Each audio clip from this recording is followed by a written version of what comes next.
I'm curious about like what it means to you to be a therapist. And I thought you would be a great person to talk on the about the therapeutic relationship, because I have seen how you make that happen. Like the word that I have for you is magic. Like that's like what I believe you have. So, and I think you create that magic through the art, but also and more through the relationships that you build with the people who are around you. And I'm sure that's happening with your clients too. So let's start with, what does it mean to be a therapist? I think the image that that's powerful for me is, when you go to the bottom of the sea and find the pirate jewel box, right? And it's covered with yuck and all those sea kind of creepy things. I don't know what they are, but barnacles and, muddy and who knows, it's been there for a long time. But then as a therapist, you dive down and you pick up that box. Oftentimes it's heavy with trauma and really brokenness and painfulness, and you bring it to the surface and you ask the client, now open the box. So they open the box, and inside are the jewels that have been hidden, and they're shining and they're glorious. So one of my jobs or pleasures, desires, intention of a therapist is to be a rock polisher. Because I believe that everybody has those jewels inside. I mean, I'm convinced that everybody has those jewels. And my job is to shine, because I love shiny things. I really do. I love the light, I love gold, and I love to be able to see people shine. And as Susie knows from, you really helped me affirm this. Oh, you always repeated it. There's this and that. You can't have the shiny jewel without the muck and murk of that underground, deep sea hidden treasure. You have to have the other. So one of my intentions is to allow people to see within their self, within their psyche, that both exist. As painful as it is, my job is to be able to hold the two.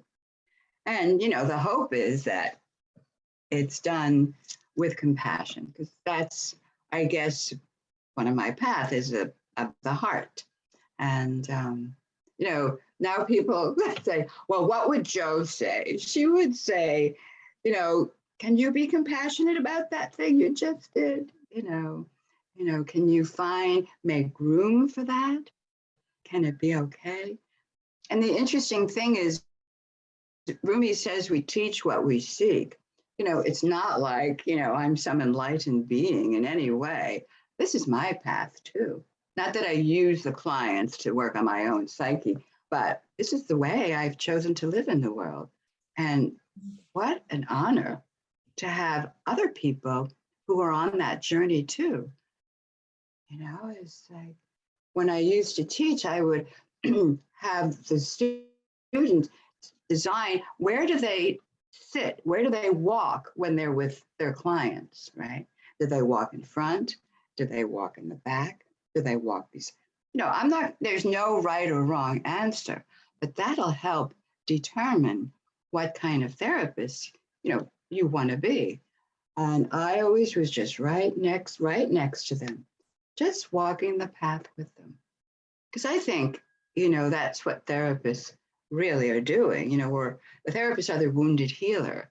And, we've come to the world to say, okay, I know this. I had done psychodrama way before I started doing my drama therapy. And I was deciding in a role play, why do I want to be a therapist? And what came out is like, I understand the pain. So I know how people go. And it's like, well, you might as well use that gift, Jo. And so as I'm walking the path with someone, I'm also walking my own path. So I find it a very relational experience.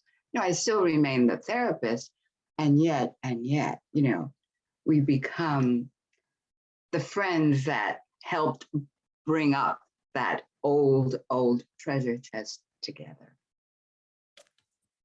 That touches my heart. And also, you have such a light. You may or may not be enlightened, I don't know, but it's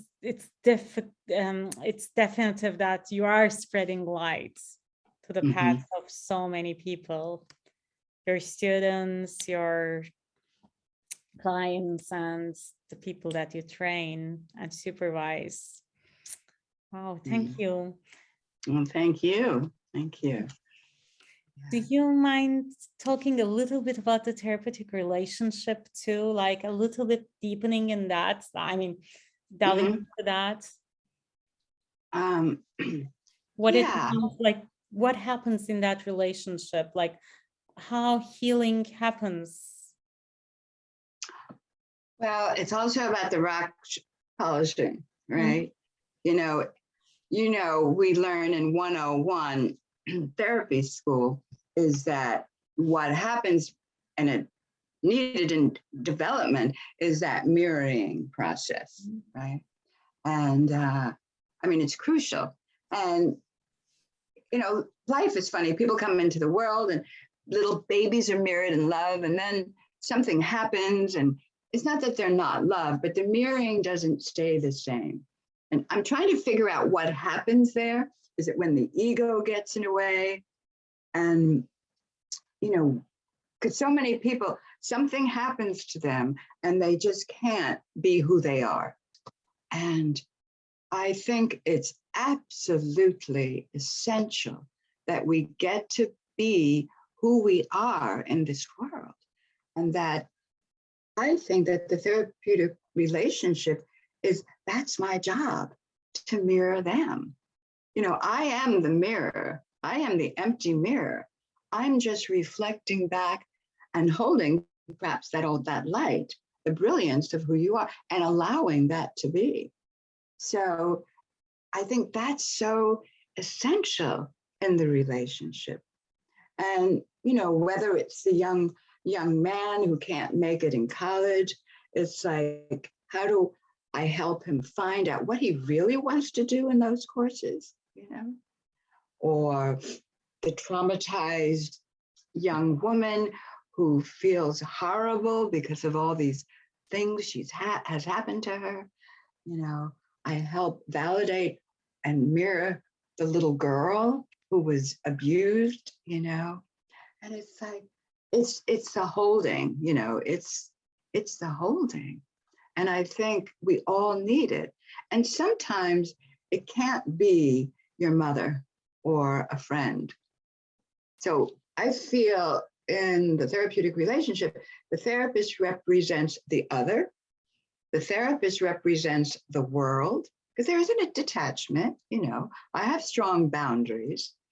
And yet, so that a client can begin to grow and show themselves to another, the world, the mirror, and develop that reflection strong enough so that they can take that and then go out into the world and believe in themselves. There's a beautiful little, I don't know if I made this up. I must have heard it somewhere. This very, an emperor in China or something. And he lived in a big castle. And every night before the children went to bed, there was a huge nursery and there were many, many children, right?